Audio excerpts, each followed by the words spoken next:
তুমি এখনো নামাজ পড়ো না, এখনো তুমি মসজিদে ঢুকতে পারো নাই। তুমি কি দেখো না মসজিদগুলি বন্ধ হয়ে গেছে? তুমি ইচ্ছা করলে আর মসজিদে ঢুকতে পারবা না। তুমি ইচ্ছা করলে আবার মসজিদে ঢুকতে পারবা না। দেখো না অনেক মসজিদ বন্ধ হয়ে গেছে। মসজিদে তুমি যদি ঢুকতে না পারো, তুমি কি দেখো না আজকে যারা মারা যায় তাদের মৃত্যুর পর তাদের কাছে কেউ যায় না। তাদের মৃত্যুর পর তাদের কোনো সিস্টেম ওয়েতে তাকে দাফন করা হয় না। তাকে উচ্ছিষ্ট একটা জিনিসের মতো মাটির সাথে দাফন করে দেওয়া হয়। এ মানুষগুলি কাছে যায় না, টেনে টেনে দড়ি ধরে টেনে দিয়ে তাকে গর্তের মধ্যে ফেলে দেয়, তার কাছে যায় না। তুমি কি দেখো না? তুমি কি দেখো না আমার মাবুদ আমাদের প্রতি রাগ করে আছে? আমাদের মাবুদ আমাদের প্রতি রাগ করে আছে।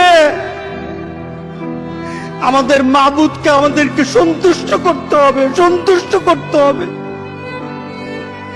যিনি গজব দিয়েছেন উনি আমাদেরকে বাঁচাবেন।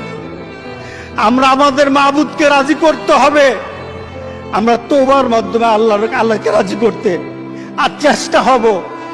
গোটা পৃথিবীর মুসলমান, আর সময় নাই, আর সময় নাই। আপনি এখন বাংলাদেশের রাস্তাঘাটে হাঁটেন, এমন পরিবেশ যেন আল্লাহ না করে, জোরে বলে আল্লাহুম্মা আমিন। এমন পরিবেশ যেন আল্লাহ না করে বাংলাদেশের মানুষ ঘর থেকে বের হবে না। যখন ঘর থেকে কেউ বের হবে তার লাশটা বের হবে, কেউ জানাজাও দিবে না। এমন হয়ে যাবে যদি আল্লাহকে সন্তুষ্ট না করতে পারেন, এমন হয়ে যাবে। সুতরাং আমরা আল্লাহর কাছে প্রাণ বলে আজকে কাঁদি। যারা নামাজ পড়ো না, তুমি টের পাও না মসজিদের দরজা তোমার জন্য বন্ধ হয়ে যাবে। তুমি মনে রেখে দিও, মসজিদের সাথে তোমার সম্পর্ক তোমার হয় নাই, তুমি জান্নাতের দরজাও তুমি খুলতে পারবা না।